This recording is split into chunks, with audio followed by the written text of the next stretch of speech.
Question number 1. When there is no wind, the scent of the flowers can be detected more easily on a warm evening than on a cold evening.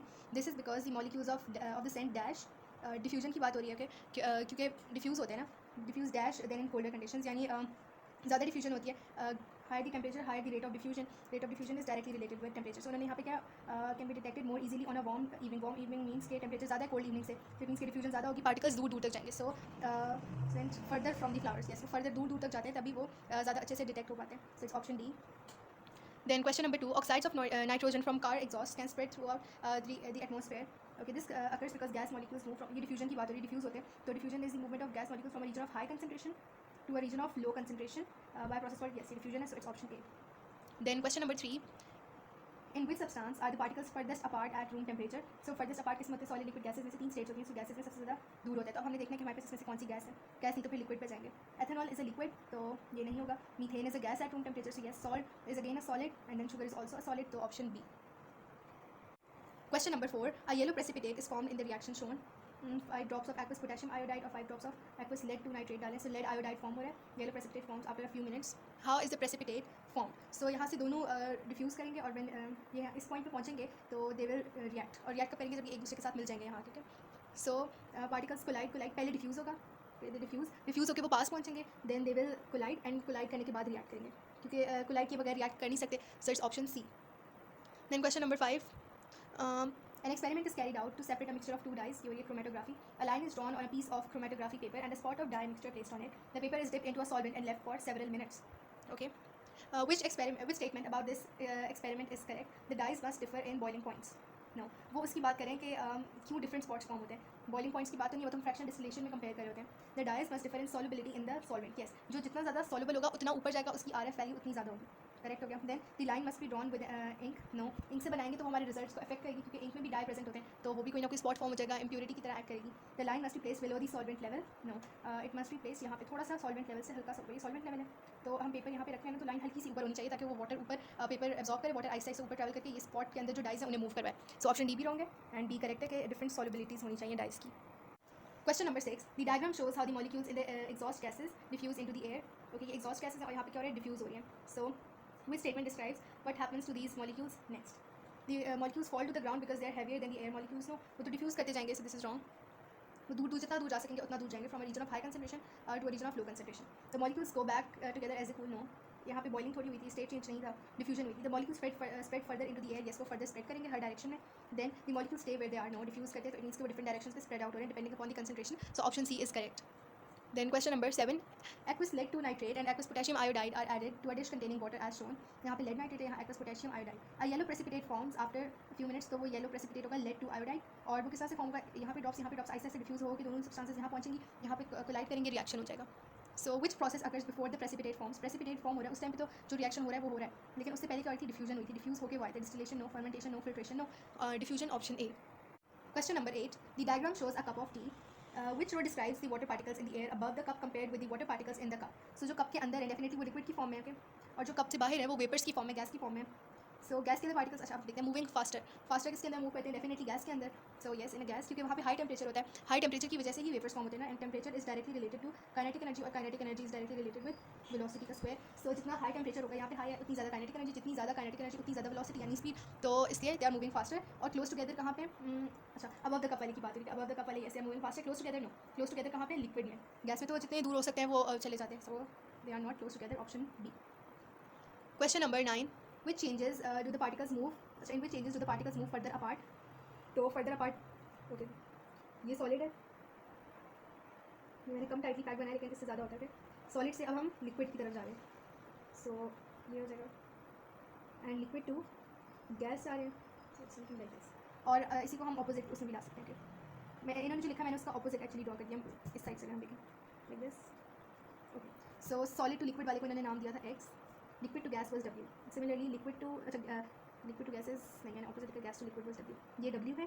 Solid to liquid is X, liquid to gas is Y, ये Y and solid to liquid is Z, sorry ये थोड़ा mixup हो गया. And then liquid to solid जा रहा है, liquid to solid, this is liquid to solid, अब X हो गया. This is solid, this is liquid, this is gas. Okay, so अब जब हम फर्दर अपार्ट कहाँ मूव करें, इनमें सॉलिड टू लिक्विड में further apart, liquid to gas में यहाँ आएंगे तो वो क्लोज टुगेदर है. सो एक्स और डब्ल्यू नहीं है, जी एंड वाई में we are moving further apart, so it's Y and G, option D. Then question number 10, the diagram show the arrangement of particles in 3 different physical states of substance X. तो ये liquid है, ठीक है, इसमें close together है, थोड़ा थोड़ा दूर है, they are sliding fast each other. ये गैस है, इसमें तो बहुत दूर है, हर डायरेक्शन में स्प्रेड है. यहाँ पे क्या है, लेटिस फॉर्म हुई है, this is solid, liquid tightly pack, बीच में स्पेसेस भी नहीं है. सो हमने बताना क्या है, which statement about the physical states of substance x is correct. Okay, particles in state 1 vibrate about their fix positions. तो वाइब्रेशन जो होती है फिक्स पोजीशंस पे होती है सॉलिड्स में. दिस इज लिक्विड स्टेट, तो ये इसमें नहीं होगा. फिर state 1 changes to state 2 by diffusion, state 1 to state 2, यानी लिक्विड टू गैस डिफ्यूजन के थ्रू है. नो, डिफ्यूजन तो गैस टू गैस में होती है, या लिक्विड के अंदर हम और लिक्विड ऐड करते हैं तो होती है. डिफरेंट स्टेट्स में तो नहीं होती diffusion. So this is wrong. Liquid to gas हमने जाना है तो वो आइदर इवेपोरेशन होती है या बॉइलिंग होती है. So this is wrong. Then state 2 changes directly to state 3 by condensation, state 2 to 3, यानी गैस टू सॉलिड जा रहे हैं. कंडेंसेशन क्या होता है, gas to liquid. State 2 to 1 होता है, तो ये करेक्ट होता है, वैसे रॉन्ग है. State the substance in stage 3 has a fix volume. Yes, solid के पास फिक्स शेप होती है, फिक्स वॉल्यूम होता है. स्टेट 3 है solid, so this is correct, option D. Question number 11. In the diagram, circles of different sizes represents atom of different elements. Which diagram represents hydrogen chloride gas? Hydrogen chloride means इसमें HCl, दो चीज़ें, एक HCl means H positive और Cl negative. तो हम इसका formula बनाएंगे, क्या आ जाएगा, HCl, right. So it means कि एक हाइड्रोजन प्रेजेंट है, एक क्लोरीन प्रेजेंट है. और साइजेस का हमें किस तरह पता चलेगा कि हाइड्रोजन कौन सा है एंड क्लोरीन कौन सा है, तो मैं दिखा देती हूँ पीरियोडिक टेबल. अगर हम मैथ देखें, हाइड्रोजन का MR इज 1 एंड क्लोरीन का MR is 35.5. So it means कि क्लोरीन का बड़ा वाला होगा, ये जो बड़ा सर्कल है it represents chlorine and small वाला जो है it represents hydrogen. So HCl means कि एक हाइड्रोजन एक क्लोरीन केमिकली कंबाइंड हुए, कंपाउंड फॉर्म होगा. सो दिस इज ऑप्शन ए. यहाँ पे केमिकली कंबाइंड है, इसमें क्या है, वो कंबाइन हुए भी नहीं है. ओके, एक सेकंड. सॉरी, हाँ यही है, गैस भी है लेकिन उसमें कंबाइन साथ साथ हुए हैं, दूर है. यहाँ पे कंबाइन नहीं हुए, यहाँ पे क्या हुआ है, 2H और इस तरह से H2Cl है. This is wrong. यहाँ पे क्या है कि H2 अलग है गैस और Cl अलग है, so this is again wrong, option A is correct. Next question. In which substance are the particles close together and slowly moving past each other. Close together किस में होते हैं, गैसेस में नहीं होते, या सॉलिड्स में होते हैं, या लिक्विड्स में होते हैं, लेकिन slowly passing past each other means कि वो आहिस्ता आहिस्ता मूव करें, स्लाइड करें एक दूसरे के साथ. तो ये होता है लिक्विड्स में. So air is a gas, ice means कि सॉलिड है, no. Steam is again vapours होते हैं गैस की फॉर्म में, again wrong. And water is a liquid, so option D हो गया. Then question number 13. Which diagram shows process of diffusion? Diffusion means के particles अलग-अलग हैं लेकिन वो मूव करें हाई कंसंट्रेशन से लो कंसंट्रेशन में मिक्स हो रहे हैं आपस में. यहाँ पे क्या हो रहा है, कंपाउंड फॉर्मेशन हो रही है. This is wrong. Different elements are combining each other with each other, ठीक है, डिफरेंट एटम्स बताए हुए. यहाँ पे क्या हो रहा है, रिवर्स हो रहा है, कंपाउंड प्रोसेस, कंपाउंड फॉर्मेशन का प्रोसेस. यहाँ पे क्या हो रहा है, एलिमेंट्स अलग हो गए, दिस इज अगेन रॉन्ग. यहाँ पे क्या हो रहा है, ये गैसेज हैं, दो डिफरेंट एलिमेंट्स की गैसेज हैं, कंबाइन हो रही है. फॉर एग्जाम्पल ये नाइट्रोजन है, ऑक्सीजन है, अलग अलग थे, अब आपस में मिक्स हो गए, दिस इज डिफ्यूजन. यहाँ पे इसकी हाई कंसंट्रेशन थी तो ये लो कंसंट्रेशन इस तरफ मूव कर गया, यहाँ इसकी हाई थी, ये लो कंसंट्रेशन इस तरफ मूव कर गया, सो आपस में डिफ्यूज हो गए. देन डी में क्या हो रहा है, again this is compound formation, two different gases are forming. ये यहाँ पे डायटोमिक गैसेस थी, ऑप्शन ए में डिफरेंस ये है. यहाँ पे monoatomic gases are combining to form something, तो ये भी गलत हो गया. Then question number 14. Particles moving very slowly from an area of high concentration to an area of low concentration. तो इसका मतलब ये क्या है, डिफ्यूजन. ओके, अच्छा, moving very slowly. Very slowly diffusion दो चीज़ों में होती है, या गैस में होती है, गैसेस में होती है, या लिक्विड्स में होती है. गैसेस में मोशन ज़्यादा तेज़ होता है, जबकि लिक्विड पार्टिकल्स का मोशन स्लो होता है क्योंकि वो लो टेम्परेचर पे होता है. सो इट मीन्स कि ये लिक्विड्स के अंदर हो रही है diffusion. Okay, which process is being described above, है तो डिफ्यूजन, लेकिन हम ऑप्शन देखते हैं. लिक्विड बीइंग फ्रोजन, यानी liquid to solid, no. Solid melting, no. Solid to liquid conversion भी नहीं है. A substance diffusing through a liquid, yes. A substance diffusing through the air, यानी गैस के अंदर डिफ्यूजन, नो. उसमें क्या होता है कि वेरी फास्टली हो जाता है, हाई स्पीड होती है. यहाँ पे लिक्विड में स्लोली डिफ्यूजन हो रही है, so it's option C. Question number 15. What are the processes W, X, Y and Z in the following diagram? So W is solid to liquid होता है melting. So W is melting. Okay. Then liquid to gas या boiling होती है, evaporation. So it's boiling. Freezing नहीं है. Then gas to liquid means condensation.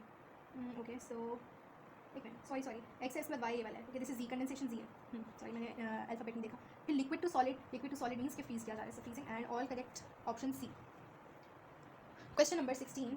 A gas jar of bromine vapor and gas jar of air are set up as shown in diagram 1. ठीक है, ये ऊपर air है, यहाँ ब्रोमीन वेपर है, बीच में ग्लास स्लाइड यानी पार्टीशन लगाई है. The glass slide is remove. Diagram 2 shows the appearance of the gas jar after 1 hour. सो यहाँ पे क्या था, कलर बहुत डार्क था एंड ये क्या थी, एयर कलरलेस. ओके, सो अब जब हमने बीच से पार्टीशन हटाई, यहाँ पे ब्रोमीन वेपर की हाई कंसंट्रेशन थी, तो हाई से लो की तरफ जाएगा, जहाँ कंसंट्रेशन इसकी नहीं थी. एंड एयर की कंसंट्रेशन यहाँ पे ज़्यादा थी, यहाँ नहीं थी, तो एयर नीचे की तरफ मूव करेगी, ब्रोमीन वेपर ऊपर की तरफ. यहाँ क्या हो रही है, बेसिकली डिफ्यूजन. वेपर मीन्स कि ये गैस की फॉर्म है, एयर इज ऑल्सो गैस, तो ये आपस में डिफ्यूज करेंगे. और देखा कलर लाइट हो गया क्योंकि उसने न्यूट्रलाइज करने, कलरलेस को थोड़ा थोड़ा इसमें डार्क कलर देके वो सेटल डाउन हो गया. So the colour becomes lighter in diagram 2. Okay, which statement explains why bromine and air mix together. So mix क्यों होते हैं, क्योंकि रैंडम मूवमेंट होती है because of diffusion from a region of high concentration to a region of low concentration. Which statement explains why bromine and air mix together. Bromine is denser than air. अगर denser होती तो इसका मतलब वो नीचे की तरफ करती है, सिंक हो जाती क्योंकि डेंस चीज़ें नीचे की तरफ आती है. This is wrong. Bromine is lighter than air. Lighter होती तो वो ऊपर रहती एयर से, एयर नीचे रहती, मिक्स ना होती. Then bromine molecules move upwards and molecules and air move downwards. नहीं, वो तो डिफ्यूज करें, उसमें इस तरह नहीं होता, रैंडम मूव करते हैं, आगे पीछे ऊपर नीचे, इस तरह नहीं होता, कोई फिक्स पोजीशन नहीं होती कि कहाँ मूव करें, डायरेक्शन नहीं पता होती. Molecules in bromine and air move randomly. Yes, उन्होंने रैंडमली मूव किया था जिसकी वजह से डिफ्यूजन हुई. Option D. Next question. An attempt was made to compress a gas and a solid using the apparatus shown. Which substance would be compressed and what is the reason for this? ये solid है, ये gas है, हम इसके particles बना लेते हैं. ये हो गए गैस के यहाँ पे, ठीक है, मैं बना रही हूँ अभी. और यहाँ पे मैं बनाऊँगी सॉलिड पार्टिकल्स. सॉलिड के किस तरह से होते हैं? फुल टाइटली पैक्ड होकर, बीच में स्पेसेस नहीं होती, लैटिस की फॉर्म में होते हैं. मैंने जो बनाया उसमें मैंने काफ़ी ज़्यादा स्पेसेस छोड़ी, बीच में स्पेसेस थोड़ी सी भी नहीं होती. Like this something. ये गैस है. So which substance would be compressed and what is the reason for this? Compressed means कि हम उसे क्यों स्क्वैश करें. ओके, कंप्रेस क्या होता है कि गैस, क्योंकि इसके बीच में स्पेस है, एयर मतलब गैप प्रेजेंट है, स्पेस है, तो पार्टिकल्स करीब आ सकते हैं जगह है. इसमें तो जगह है ही नहीं, वो इतने टाइटली पैक्ड हैं कि वो वाइब्रेट करते हैं छोटी छोटी बात पे. स्पेस ही नहीं, हमने कंप्रेस कर ही नहीं सकते. सो कंप्रेस कौन से हो सकते हैं? Gas particles. सो या ए हो गया, बी, सी और डी तो रॉन्ग हो गए. अब इसकी रीज़न देख लेते हैं. Reason the gas particles are close together, no close together कौन सा? Solid. The gas particles are far apart, इसलिए उनके बीच में स्पेसेस होती हैं कि हम उन्हें करीब ला सकें. So option B is correct. Then question number 18. Two gas jars each contain a different gas. ठीक है, different gases present है. For example, एक में नाइट्रोजन है, एक में हाइड्रोजन है. The gas jars are connected and the cover slips are removed. यानी बीच में कवर स्लिप्स की कोई पार्टीशन थी, जिस तरह से हमने अभी पिछला क्वेश्चन किया था उससे सिमिलर है. एयर और पता नहीं किसके वेपर से, ब्रोमीन के था. The diagram shows what happens to the particles of the gases. ये इसके साथ डिफ्यूज़ हुआ, कि रैंडम मूवमेंट हुई है. So which process has occurred? Condensation, evaporation, chemical reaction? No, ये तीनों रॉन्ग है. यहाँ पे क्या हुई है? डिफ्यूजन. Option C. अगला question. The diagram shows the result of dropping a purple crystal into water. ये पर्पल क्रिस्टल था और ये ऐसे ऐसे क्या हुआ? डिजॉल्व हुआ है. एंड डिजॉल्व हुआ और उसके बाद डिफ्यूजन हुई. Okay, so which processes take place in this experiment? Chemical reaction? No. Chemical reaction means कि कोई न्यू सब्सटेंस फॉर्म होगी, कुछ नया फॉर्म नहीं हुआ, बस वो स्प्रेड आउट हो गया उसका कलर. सो केमिकल रिएक्शन नहीं हुआ. ए और बी कैंसिल आउट हो गई. Then diffusion, yes, colour diffuse हुआ इसका पूरा. यस, एंड डिजॉल्व भी हुआ. पहले डिजॉल्व हुआ एंड देन डिफ्यूज हुआ, क्योंकि वो सॉलिड की फॉर्म में था ना, तो उससे पहले डिजॉल्व होना था. सो it's option D. Question 20. A few drops of perfume were split on the floor. A few minutes later, the perfume could be smelled a few meters away. Which two processes had taken place? Okay, सबसे पहले जो perfumes होते हैं वो volatile होते हैं. Volatile means कि उनका रूम टेम्परेचर पे बॉइलिंग पॉइंट होता है. मीन्स कि वो इजीली इवेपोरेट कर जाते हैं. एंड उसके बाद वो डिफ्यूज हो गई, तभी तो स्मेल हर जगह फैल गई. Distillation and condensation? No. Distillation and diffusion हुई, डिस्टिलेशन नहीं हुई. Evaporation and condensation? इवेपोरेशन हुई, कंडेंसेशन नहीं हुई. Then evaporation and diffusion? Yes, पहले इवेपोरेट हुआ और देन डिफ्यूज हो गया. इवेपोरेट मीन्स कि वो पहले सर्फेस पे पड़ा हुआ था ना, नीचे गिरा हुआ था, ऐसा ऐसा वो ऊपर एयर का पार्ट बना एंड देन वो डिफ्यूज हो गया from a region of high concentration to a region of low concentration. Next question. Which statement is an example of diffusion? तो a kitchen towel soaks up some spilt milk, यानी वो उसे absorb कर रहा है, तो absorption हो गई, इसमें diffusion नहीं हुई. Then ice cream melts in a warm room, ये तो melting है. No. Pollen from flowers is blown by the wind. Pollen is solid, okay, and wind यानी air के थ्रू जो मूव करी, that is a gas. जो हमारे पास diffusion होती है वो same states में होती है और solids diffuse नहीं करते, okay, वो move कर रहे हैं. So this is wrong. The smell of cooking spreads through a house. जो smell होती है scent particles होते हैं, मतलब food के जो smell particles होते हैं वो gases होती हैं, and they spread out to the house. air में ही spread out हो रही है, so it means कि air to air, gas to gas movement हो रही है, diffusion हो रही है from a region of high to low concentration. So option D is correct. Question number 22. Which statement is an example of diffusion? Again, वही same question है. The smell of cooking spreads through a house. Question 23. A sugar cube is dropped into a hot cup of tea. The tea is not stirred. Which statement explains why the tea becomes sweet? तो sweet इसलिए होती है क्योंकि वो dissolve होगा. Okay, temperature high है ना, इसलिए वो dissolve हो जाएगा और diffuse हो जाएगा. Temperature is directly related with the rate of dissolving and rate of diffusion. दोनों के साथ directly related है. So अब उन्होंने बताया कि hot cup of tea है, यानी टेम्परेचर हाई है, वहाँ पे टेम्परेचर हाई होगा. So it means कि diffusion भी जल्दी होगी, dissolving भी जल्दी होगी. बेशक हम उसे मिक्स नहीं करें, मिक्स करना क्या करता है, वो रेट को इंक्रीज करता है. अगर नहीं करे तो diffusion और dissolve तो फिर भी होता रहेगा ना, रेट बेशक इंक्रीज ना हो रहा लेकिन होता रहेगा, और टेम्परेचर हाई है, इसकी वजह से रेट वैसे ही हाई है. Heated water molecules penetrate the sugar cube. No. The hot tea causes the sugar to melt. Sugar melt नहीं होती, sugar dissolves. Okay. So the sugar cube dissolves and its molecules diffuse. Yes, पहले dissolve and then it diffuses. Option C हो गया. Then the sugar molecules get hot and evaporate. Sugar directly evaporate नहीं करेगी. अगर वो T में mix हो गई, टी स्वीट हो गई ना, अब टी अगर evaporate कर जाए तो कर जाए, लेकिन sugar is a solid and solids do not evaporate. Liquids evaporate करते हैं. Question number 24. The diagram shows a sugar lump in a cup of tea. तो ये sugar का piece जैसा ऊपर वाला question था, उसी की तरह एक sugar का cube रखा हुआ है. Which two processes must happen to spread the sugar evenly in the tea? अब ये जो sugar cube है ये solid form में, तो पहले उसे dissolve होना पड़ेगा, and जब dissolve हो जाएगा evenly spread होने के लिए diffusion होगी, ताकि वो high concentration के region से low में diffuse कर जाए और सब में equal concentration हो जाए, यानी evenly distribute हो जाए. It's option B. Then question number 25. In which process do particles move close together but remain in motion? Remain in motion means कि वो या तो gas है या liquid है, क्योंकि in solids there is no motion. अब उन्होंने कहा मूव क्लोज टुगेदर मीन्स के दूर दूर से करीब आ रहे हैं. सो इट मीन्स के गैस टू लिक्विड हो रहा है. अगर लिक्विड टू गैस जाएंगे तो वो फार अवे हो जाएंगे. So they are moving from gas या वेपर्स टू लिक्विड. ये वाला प्रोसेस है, फॉरवर्ड रिएक्शन फेवर हो रहा है. So gas to liquid is condensation. Option A. Diffusion no. Evaporation is liquid to gas, ये भी नहीं. एंड फ्रीजिंग तो सॉलिड इन्वॉल्व करता है, liquid to solid. So again this is wrong. Option A हो गया. अगला question. The changes that occur when a substance changes state are shown below. Solid to liquid, W at W is melting. एक second में sharp वाली pencil ले लूँ. Then liquid to gas, this is boiling. या अगर boiling नहीं तो evaporation हो सकती है. अब देन रिवर्स रिएक्शन चेक करते हैं. Gas to liquid this is condensation and similarly liquid to solid this is freezing. अब हम देख लेते हैं. Okay, which processes W, X, Y, Z is occurring in the following four situations? So number 1, butter melts on a warm day. So melting क्या है? W. melting हो रही है solid to liquid. So number 1 is W. C और D अब नहीं हो सकते क्योंकि X नहीं है. X क्या हो रहा है? liquid to gas is boiling. Then water condenses on a cold surface. So condensation क्या थी? Y. So this is Y. Option B मुझे पता चल गया करेक्ट है, लेकिन मैं कंफर्मेशन के लिए बाकी भी चेक करूँगी. Number 3, the volume of liquid ethanol in an open beaker reduces. Reduce क्यों हो रहा है? वॉल्यूम एक कांस्टेंट वॉल्यूम था, ओपन बीकर है, तो वो क्या हो रहा है? इवेपोरेट हो रहा है. वैसे भी एथेनॉल क्या है? एथेनॉल इज एन अल्कोहल, और अल्कोहल जो होते हैं ना वो वॉलेटाइल होते हैं. सो इट मीन्स कि वो रूम टेम्परेचर पे बॉयल करना स्टार्ट कर जाता है, वो इवेपोरेट हो जाता है. So this is okay, X है evaporation boiling. So number 3 is X, ये भी करेक्ट हो गया. Lastly, ice forms inside a freezer. Freezer में हमने कोई लिक्विड रखा है तभी वो आइस में कन्वर्ट हो गया, यानी फ्रीजिंग हो रही है. फ्रीजिंग इज ऑप्शन जी, और here we have G. Option B correct हो गया, A is again wrong.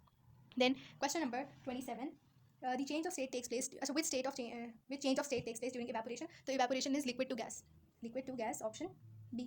Then question 28. Diagrams X, Y, and Z represent the three states of matter X, Y, Z. Which change occurs during boiling? So boiling में क्या होता है? Liquids turn into gases. ये क्या है? Solid है, fixed position है यहाँ पे थोड़े दूर है, मतलब slide pass each other कर सकते हैं. This is liquid. And सबसे दूर all directions में spread out है, this is gas. So liquid to gas जो होती है, that is known as क्या कहते हैं? Boiling. So boiling is from Y to Z. Y to Z, option B. Question number 29.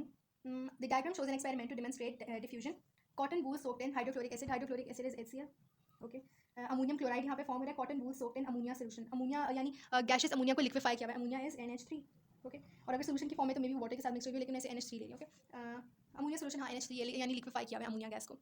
Which statement explains why the ring of ammonium chloride appears as shown. अभी क्या हो रहा है? दोनों diffuse करेंगे, ठीक है, और जहाँ पे ये मीट कर जाएंगे वहाँ पे रिएक्ट करेंगे, और क्या फॉर्म हो जाएगा? हाइड्रोक्लोरिक एसिड में क्या है? HCl reacts with NH3 to form ammonium chloride. Ammonium chloride होता है, पता नहीं क्या फॉर्मूला होता है. Ammonium minus NH4 1 positive Cl, तो ये हो जाएगा NH4Cl. यस, ये फॉर्म हो रहा है यहाँ पे. This is NH4Cl. ये बात नहीं है, बात है कि फॉर्म क्यों हो रहा है. यहाँ पे कम डिस्टेंस से ट्रैवल करना पड़ा है, यहाँ पे ज़्यादा डिस्टेंस ट्रैवल हुआ, ऐसा क्यों हुआ? हम इन दोनों के MR देखेंगे. MR is inversely related with the rate of diffusion. Diffusion किसकी ज़्यादा हुई है? जो ज़्यादा देर तक ट्रैवल कर सके, ज़्यादा ट्रैवल किया जिसने. इसका मतलब अमोनिया सोल्यूशन ने ज़्यादा ट्रैवल किया है, इसकी रेट ऑफ डिफ्यूजन ज़्यादा थी, मीन्स अमोनिया सोल्यूशन की MR कम है, इसलिए कम ट्रैवल किया, इट मीन्स कि इसकी MR इज ग्रेटर. अब हम चेक कर लेते हैं पीरियोडिक टेबल के थ्रू. HCl, Cl का मैसेज 35.5 प्लस हाइड्रोजन का 1, तो इट विल बी 36.5. ये मेरे पास किसका आ गया? HCl का. अब मैं अमोनिया का देख लेती हूँ. Ammonia N is 14 plus 3 H, so it means के 14 plus 3 times 1, so 14 plus 3 is 17. सो इसका MR ऑलमोस्ट इसके डबल से ज़्यादा है. लाइक अमोनियम ये जो है हाइड्रोक्लोरिक एसिड, अगर हम इसके डबल है 34, तो 34 से थोड़ा ज़्यादा है ये. सो इट मीन्स के इसका MR बहुत कम है, इसका कम है. सो इट मीन्स इसका रेट ऑफ डिफ्यूजन है, इनवर्स रिलेशन है. Okay. So ammonia solution only produces a gas which moves until it meets the hydrochloric acid. वो कह रहे हैं कि सिर्फ अमोनिया गैस प्रोड्यूस करती है, लेकिन HCl प्रोड्यूस नहीं करता. अब ये इन्होंने लिक्विड की फॉर्म में लिया है. Cotton wool soaked in hydrochloric acid, यानी हमने उसे डिप किया हुआ है, उसको पूरा वेट किया हुआ है उसमें. तो इट मीन्स कि लिक्विड फॉर्म लिया. यहाँ पे सोल्यूशन मीन्स कि लिक्विफाइड फॉर्म है अमोनिया की, तो ये दोनों तो लिक्विड की फॉर्म है. वो कह रहे हैं कि हाइड्रोक्लोरिक एसिड वो गैस प्रोड्यूस करे, तो ऐसा तो नहीं हो सकता. Then both solutions produce a gas, but ammonia moves quicker than HCl because it is lighter. Yes, ammonia is lighter. Yes, gas produce हो रही है, क्या मतलब दोनों वॉलेटाइल है. अमोनिया भी वॉलेटाइल है, हाइड्रोक्लोरिक एसिड, दोनों की गैसेस डिफ्यूज करेंगी. यस, क्योंकि कॉटन सोक्ड इन वाटर है, वाटर तो नहीं यहाँ से गिर के पास करेगा, वाटर को इसके अंदर है. इट मीन्स जो गैस प्रोड्यूस होगी वो पास करेगी. यस. देन बाकी चेक करते हैं. Hydrochloric acid produces hydrogen chloride which stage at one end of the tube under the ammonia reaches it. तो कह रहे हैं कि हाइड्रोक्लोरिक एसिड HCl ना हाइड्रोजन क्लोराइड गैस प्रोड्यूस करता है, ये बात यहाँ तक करेक्ट है. Okay. Which stage at one end, यानी वो यहीं रहेगी और अमोनिया यहाँ से रीच करेगी तब वो रिएक्ट करेंगे. So this is wrong. वो भी थोड़ा आगे मूव किया. It has also diffused the two solutions run along the tube until they meet. अच्छा, वो कह रहे हैं कि वो रन करते जाएंगे, run along the tube until they meet, यानी दोनों मूव करते. सॉल्यूशंस, ओके, सॉल्यूशन यानी सॉल्यूशंस लिक्विड्स मूव करें, लिक्विड्स मूव नहीं करें, gases are diffusing. So this is wrong and option D correct हो गया. Then question number 30. The particles of a substance gain energy and change from a regular ordered structure. Regular ordered structure क्या होता है? सिर्फ solids होते हैं, okay? To a disordered structure with large distances between the particles. So large distances, okay? This means कि ये gas है, okay? Disordered structure तो liquid भी होता है, लेकिन large distances तो gas है. तो अब हमने कहाँ जाना है? From solid to gas is sublimation, which is no boiling, evaporation, melting. It is sublimation, option D. Question number 31. The rate of diffusion of two gases, methane CH4 and ethene C2H4, is measured using the apparatus shown. Okay, which gas diffuses faster and why? Faster कौन सी diffuse करेगी? जिसका MR कम होगा. MR is inversely related with the rate of diffusion. Fastest means के high rate of diffusion, तो MR कम होना चाहिए. तो दोनों का MR देखते हैं. इसका हो जाएगा C. Carbon is 12 plus 4 16 हो गया. इसका 12 into 2 is 24 24 plus 1 into 4 यानी 24 plus 4 is 28. इसका MR 28 हो गया. जिसका MR कम होगा वो ज़्यादा डिफ्यूज करेगी. So it means कि मीथेन जो है इसका MR कम है, तो it is diffusing at a higher rate. So gas that diffuses faster is methane. क्यों? Its molecules are lighter and so move faster. उसका MR कम है ना, molecular mass come, it means उसके molecules are lighter. Yes, and so they move faster. Correct हो गया. Methane's molecules are smaller so that they can get out the hole more easily. ये गलत हो गया. So it's option C. Question 32. This is again same कि diffusion हो रही है और liquid में move करें, क्योंकि slowly move करें from a region of high to low concentration. So it's option C. ये पहले हो चुका है. Then question number 33. Small crystals of purple KMNO4 जिसका mass इतना है and orange जो भी है MR इसका 294 है, were placed at the centers of separate petri dishes filled with agar jelly. They were left to stand under the same physical conditions, यानी सब कुछ सेम है, एक fair investigation है. After some time the color of each substance had spread out as shown. So ये spread out हो गया. हम क्या देख रहे हैं कि ये ज़्यादा spread out हुआ है, ये कम. It means इसमें diffusion ज़्यादा हुई है and इसमें diffusion कम हुई है. अगर मैं स्केल से मेजर करके दिखा दूँ तो इसका रेडियस कितना आ रहा है मेरे पास? इस इज ऑलमोस्ट 0.7 तक जा रहा है, 0.7 सेंटीमीटर, और यहाँ पे इट इज़ तकरीबन 0.5 सेंटीमीटर. ठीक है, तो इट 0.2 का डिफरेंस है, इसमें ज़्यादा डिफ्यूजन हुई है। ज़्यादा डिफ्यूजन क्यों हुई है? अगर हम देखें KMnO4 जो है पोटेशियम मैग्नेट, उसका मेरे पास क्या है, MR is less, MR is inversely related with the rate of diffusion. तो अगर मेरे पास इसका MR कम है, इसीलिए मेरे पास डिफ्यूजन ज़्यादा हुई है। सो यस, ये बात भी प्रूव हो गई। यहाँ भी क्या है, MR is inversely related to the rate of diffusion again. इसमें क्या हुई, डिफ्यूजन कम हुई है, MR भी ज़्यादा था, तो ये ऐसी बात करेक्ट हो गई। Okay, the length of arrows indicate the relative distance travelled by the particles of each substance, हमने देख लिया। Which statement is correct? Diffusion is faster in dish 1। Yes, dish 1 में ज़्यादा हुई है। ओके, डिश 2 वाली ऑप्शन कैंसिल आउट हो गई। Because the mass of particles is greater. No, particles का mass, molecular mass क्या था, कम था. Because the mass of particles is smaller. Yes, MR was smaller, तभी rate of diffusion was greater. So it's option C. Yes. The diffusion sorry मैंने slower वाली option कर दी. No, sorry मैंने गलत पढ़ दिया. I'm sorry. Diffusion is faster in 1 because the mass of particles is greater. ये गलत हो गया. Then diffusion is faster in dish 2. faster नहीं है dish 2 में. अब slower वाली options हैं, ये faster नहीं है, मैंने faster मुझे लगा साथ में. Then यहाँ पे क्या, diffusion is slower in dish 1. slower नहीं है dish 1 में. This is wrong. Then diffusion is slower in dish 2. Yes, because the mass of the particles is greater. Yes, यहाँ पे क्या था, slower rate है क्योंकि MR ज़्यादा थी, तो rate of diffusion is slower. Yes, is correct. मुझे पढ़ने में हमेशा गलती हो जाती है. ऑप्शन डी है. Question number 34. Which process causes the greatest increase in distance? Greatest increase क्या हो सकता है? Maximum. Solid to gas हो सकता है ना, बहुत करीब से बहुत दूर. So solid to gas is sublimation. Option D. Maximum यही difference आ सकता है. Next question, the diagram shows the arrangement of particles in 3 states of matter. तो ये गैस है सबसे दूर, इसमें हल्की हल्की स्पेसेस हैं, तो दिस इज लिक्विड. और यहाँ पे बिल्कुल बीच में स्पेसेस नहीं है, मतलब टाइटली पैक्ड है, तो ये है solid state. Solid carbon dioxide, dry ice sublimes to gaseous carbon dioxide. Solid carbon dioxide, dry ice कौन सी हो गई? Initial state. And final state क्या हुई? इट्स सब्लाइम्स टू फॉर्म, ये जो फॉर्म हो रही है gaseous carbon dioxide, this is final. So क्या कन्वर्जन हो रही है from solid to gas, from R to P. तो इनिशियल स्टेट थी solid, so solid is R and to gas form हो रही है, that is P. So initial state is P and final state is R. नहीं, opposite हो गया, sorry. Yes, initial state is R, yeah, solid, and then final state is P, so option C. Question number 36. Which statement describes sublimation? तो sublimation यही था, from solid to liquid state conversion. Particles moving slowly past each other, speed up and move apart. यानी slowly past मतलब liquid से far apart gas. So liquid to gas, this is wrong. Liquid to gas is boiling. Particles vibrating next to each other. Okay, solid become mobile and move slowly past each other. यानी from solid to liquid. ये भी गलत हो गया. Mobile means कि वो move करें. Particles vibrating next to each other means solid start to move rapidly and move far apart. Rapidly means कि gas में convert हो रहे हैं and move further apart, यानी बहुत दूर जा रहे हैं. तो it's from solid to gas, this is sublimation. Then rapidly moving particles यानी gas slow down and move close together, यानी gas to liquid, this is wrong. हमारे पास option C correct है. Then question 37. A gas is released at point X in the apparatus shown. Which gas turns the damp litmus indicator paper red most quickly? तो सबसे पहले जो red करती है वो होनी चाहिए बेसिक, नहीं एसिडिक. जो एसिड्स होते हैं वो टर्न करते हैं डैम्प लिटमस पेपर को रेड, यानी ब्लू लिटमस को रेड कर देते हैं. ब्लू टू रेड जाना है ना, सो ये काम एसिड्स करते हैं. सो अब इसमें जो बेसिक गैसेस हैं उन्हें हम कैंसिल आउट कर देंगे. बेसिक हमारे पास सिर्फ अमोनिया है, क्लोरीन, हाइड्रोजन और ये सल्फर डाइऑक्साइड, ये सारी वो हैं, क्या कहते हैं, एसिडिक है. सो ये सारी ब्लू टू रेड करेंगी.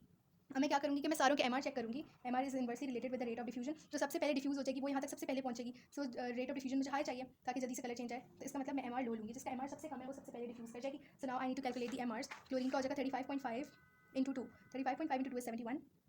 ठीक है, फिर हाइड्रोजन क्लोराइड H का 1, क्लोरीन का 35.5, सो this is 36.5. Sulphur dioxide, sulphur का आई हैव, क्या होती है सल्फर, यहाँ 32, ये प्लस O2 यानी 16 + 16 32 प्लस 32 + 32, दिस इज 64. सो इनमें से मेरे पास सबसे ज़्यादा कम MR जिसका है वो है ये 36.5. ठीक है, नंबर 1, नंबर 2, नंबर 3. तो इसका सबसे कम MR है, सबसे ज़्यादा जल्दी डिफ्यूज़ करेगी मोस्ट क्विकली, और डैम्प लिटमस पेपर इंडिकेटर पेपर जो होगा वो रेड हो जाएगा. So it's hydrogen chloride, option C. Question number 38. A student investigated the diffusion of ammonia gas NH3 and hydrogen chloride gas HCl. Okay. 2 sets of apparatus were set up as shown at room temperature and pressure. यानी बाकी सब कुछ same रखा था ताकि कुछ effect ना कर सके रेट ऑफ डिफ्यूजन को. Then source of ammonia gas, source of hydrogen chloride gas. ठीक है. The damp red litmus paper in apparatus 1 changed color after 30 seconds. इसमें उसने 30 seconds बाद चेंज किया colour. How long does it take for the damp blue litmus paper to change color in apparatus 2? apparatus 2 में कितनी देर से? पहले मैं MR check करती हूँ. Okay, MR is inversely related with the rate of diffusion. Rate of diffusion में time ले लेती हूँ. Okay, so MR is inversely related with time. जितना ज़्यादा MR होगा, नहीं इसको डायरेक्टली रिलेटेड होता है. जितना MR ज़्यादा होगा उतनी स्पीड कम हो जाएगी ना, और टाइम ज़्यादा लगेगा. अच्छा, डिफ्यूजन की हम स्पीड की बात कर रहे हैं ना, MR is inversely related with speed. MR ज़्यादा होगा तो स्पीड डिक्रीज हो जाती है डिफ्यूजन की. तो speed is equal to distance over time. Distance इन्होंने कांस्टेंट रखा हुआ है, तो speed is inversely related with time. जितनी ज़्यादा स्पीड उतना कम टाइम लगेगा. सो स्पीड इसके साथ भी इनवर्सली रिलेटेड है, MR के साथ भी. सो मीन्स कि MR is directly related with time. जितना ज़्यादा MR होगा उतना ज़्यादा टाइम लगेगा. अब मैं इसका MR देखती हूँ. अमोनिया का NH3 का MR होता है, मैं जल्दी लिखी हूँ. MR कैलकुलेट करना आता है. 14 + 3, इसका MR 17 हो गया. इसका MR कितना है हाइड्रोजन क्लोराइड गैस का? This is 36.5. तो ऑलमोस्ट ये डबल हो गया है ना, ऑलमोस्ट डबल हो गया MR. Okay, and if the MR is double, so it means के टाइम डबल. अच्छा, ये अगर मैं डबल करूँ 17 × 2, दिस विल बी 34. तो 34 इट मीन्स कि अगर मैं डबल करूँ तो टाइम डबल हो जाएगा. डायरेक्ट रिलेशन है ना. अगर मैं क्या गया, अगर मैं इसको 2 MR करी तो 2 मल्टीप्लाई टाइम हो जाएगा, विच इज 60 सेकंड्स. लेकिन 34 तो नहीं है, MR 34 से थोड़ा सा ज़्यादा है, 2.5 टाइम्स ज़्यादा है. सो इट मीन्स के इससे थोड़े से ज़्यादा सेकंड्स लग जाएंगे. सो कौन सी ऑप्शन करेक्ट होगी? 64 सेकंड्स. 30 सेकंड्स नो, 21 कम है। The blue litmus paper would not change colour, यानी ब्लू टू रेड नहीं होगा। Hydrogen chloride is acidic, so it means blue to red तो होगा, तो यस ये होगा, and it is option A. Question number 39, ammonia gas is reacted with hydrogen chloride using the apparatus shown। Okay, यहाँ पे इसने इतना ट्रैवल किया, इसने इतना जहाँ पे आपस में कोलाइड किया, इन्होंने रिएक्ट कर दिया। Okay, which statement explains why the solid ammonium chloride is found nearer to the hydrogen chloride. Hydrogen chloride के ज़्यादा करीब क्यों है? क्योंकि इसका एमआर इज ज़्यादा, एमआर ज़्यादा होता है हाइड्रोजन क्लोराइड का, हमने ऊपर ही कैलकुलेट किया है। हाइड्रोजन क्लोराइड का ये एमआर है, अमोनिया का 34 है, हाँ नहीं इसका 17 है, सॉरी अमोनिया का 17 है, इसका 36.5 है, सो इट मीन्स कि इसका एमआर ज़्यादा है, so rate of diffusion is lower, इसलिए इसके करीब ये कम डिफ्यूज होगी, इसके करीब फॉर्म हो जाएगा, ये जल्दी जल्दी डिफ्यूज करके यहाँ तक पहुंचेगी जहाँ कोलाइड हुए वहाँ फॉर्म हो गया। सो अब हमने बताया ammonia solution is a base and hydrogen chloride is an acid, ये तो रीजन नहीं हुई, ऑल्दो की बात करेक्ट है लेकिन ये रीजन नहीं है, हमें रीजन बतानी है। Ammonia molecules diffuse more slowly than hydrogen chloride molecules, ammonia तो जल्दी डिफ्यूज करिए तभी वो पहुंच पा रही है, हाइड्रोजन क्लोराइड वो है slower, then hydrogen chloride has a higher MR than ammonia, yes hydrogen chloride का एमआर ज़्यादा है तभी उसका rate is slower, this is correct. Then hydrogen chloride moves by Brownian motion, Brownian motion नहीं, दोनों diffusion के थ्रू मूव करें, so option C is correct. Question number 40. When smoke particles are observed with a microscope, they are seen to move around randomly. This is called Brownian motion. What causes the Brownian motion? Diffusion of smoke particles? No. ये जो air molecules होते हैं वो hit कर रहे होते हैं smoke particles को, ये होता है अगर वाटर में हो ब्राउनियन मोशन तो वाटर मॉलिक्यूल्स हिट कर रहे होते हैं, जैसे पोलन ग्रेन्स वाला होता है। So molecules in the air hitting the smoke particles, yes. Sublimation ये भी रॉन्ग है, smoke particles hitting the walls, no walls नहीं, एयर मॉलिक्यूल्स के साथ वो कोलाइड कर रहे होते हैं, so option B is correct. Question number 41. Oxygen and fluorine are gaseous elements next to each other in the periodic table. Under the same conditions of temperature and pressure, oxygen diffuses dash than fluorine. अब मुझे उसका वो देखना है, तो मैं MR compare करूँगी, मुझे रेट ऑफ डिफ्यूजन देखना है। MR is inversely related to diffusion का रेट, जिसका एमआर ज़्यादा होगा वो डिफ्यूजेस डैश। ऑक्सीजन का मैं देखती हूँ एमआर, ओके ऑक्सीजन का एमआर हो जाएगा O2 ना, दोनों क्या है, yes oxygen exist as O2, बल्कि एलिमेंटल फॉर्म ले लेना, तो oxygen is 16, fluorine is 19, oxygen is 16, fluorine is 19, oxygen का एमआर क्या है, इट इज़ लेस, तो इसका rate of diffusion is faster, तो oxygen diffuses faster than fluorine because its dash is less than, इसका molecular mass is less than fluorine का molecular mass, तो option नहीं करेक्ट हो गए। Question 42. Gases are separated from liquid air by fractional distillation. The boiling points of 4 gases are shown. Which gas is both monoatomic and liquid at this? Monoatomic gases कौन सी होती है? Nobel gases, okay, जो उसमें होती है ना, क्या कहते हैं ये N2, this is not a monoatomic gas, ये नहीं है, नियॉन हीलियम आर्गन, ये तीनों मोनोएटॉमिक है। अब मोनोएटॉमिक होगी, अच्छा अगर हम नंबर लाइन देखें, इफ दिस इज 200 बीच में 0, ठीक है, दिस इज -200, -200 से हम -100 या इधर बीच में -100 आ गया, 100 आ गया, हम इस तरफ जाते हैं तो टेम्परेचर इंक्रीज होता है, एंड इस तरफ आते हैं तो टेम्परेचर इज डिक्रीजिंग, ओके। सो अगर बॉइलिंग पॉइंट इज ग्रेटर, अच्छा लिक्विड अगर वो कोई चीज़ लिक्विड है 30 डिग्री पे और उसका बॉइलिंग पॉइंट 45 डिग्री है, दिस इज पॉसिबल ना, क्योंकि 45 डिग्री इज ग्रेटर तो बॉयल होगा हाई टेम्परेचर पे। सिमिलरली इसमें क्या है कि if it is liquid at -200, तो -200 से जो इस साइड पे टेम्परेचर होगा -100 -2 भी, उस पर वो बॉयल हो सकता है क्योंकि वो टेम्परेचर हायर है। सो आर्गन, ठीक है, हीलियम, नियॉन, ये तीनों हो सकते हैं, ऑप्शन डी नहीं होगा। Boiling point is -186 is greater than -200, so yes ये हो जाएगा बॉयल। देन हीलियम -269 इस साइड आएगा, नंबर लाइन के पीछे आ गया, सो इट मीन्स के ये तो और हमने टेम्परेचर कम कर दिया, क्या पता वो इसमें सॉलिड बनना स्टार्ट हो जाए, नेसेसरी नहीं है, लेकिन क्या पता लिक्विड ही रहे गैस में, लेकिन कन्वर्ट नहीं हो सकता, बॉयल नहीं हो सकता, ये बात होता है, this is wrong. Then similarly इसमें भी ये यहाँ पे कहीं आ जाएगा -246, तो अगेन वो बॉयल नहीं हो सकता, and option A is correct.